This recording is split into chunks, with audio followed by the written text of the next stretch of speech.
As we enter the 8th year of this ruinous war in Syria, it is harrowing to hear of the alleged attacks in Douma. It is utterly heartbreaking to see the constant calls from humanitarian organizations to put an end to the violence, suffering, and devastation of Syrian people go unnoticed. Syrian Response Director Win Flatten. Right now, as Canadians, we are living in a time and place of tranquility and safety, but other people around the world are not so fortunate. Right now, there are millions of refugees flooding international nations in hope to find a suitable host country. But where are these people coming from?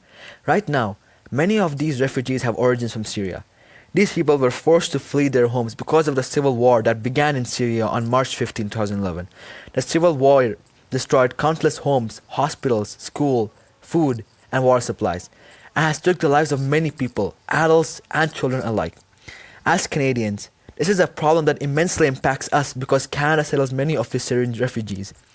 They live within our societies and are people of our communities. Although they come to seek shelter and safety, many people don't see it in that light.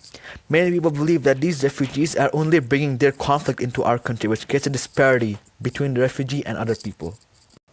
However, as refugees are brought into developed countries, they are unable to integrate into society.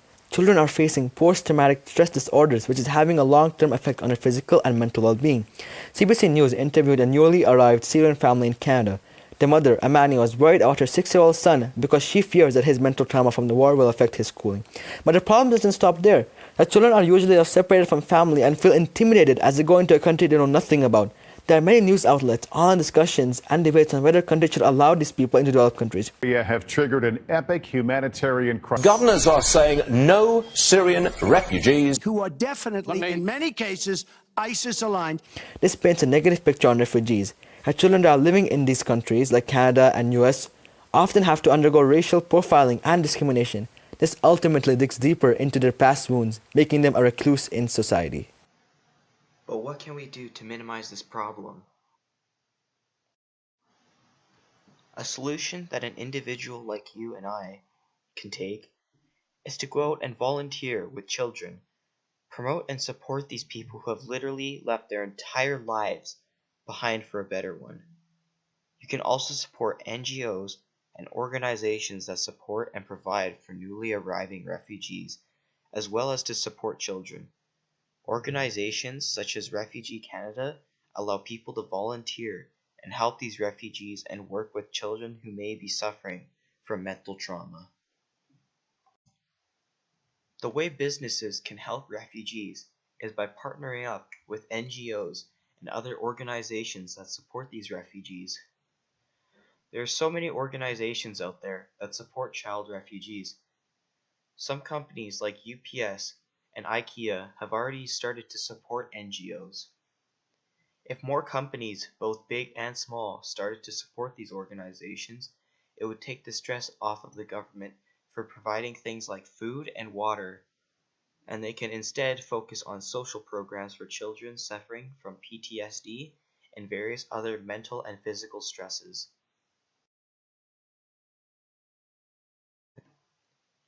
As Canadians, our government is very accepting of refugees into the country. But this is not the same with other countries.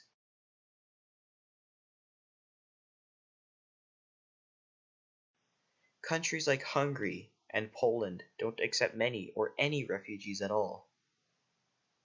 This gives people the notion that refugees are people that are not welcome.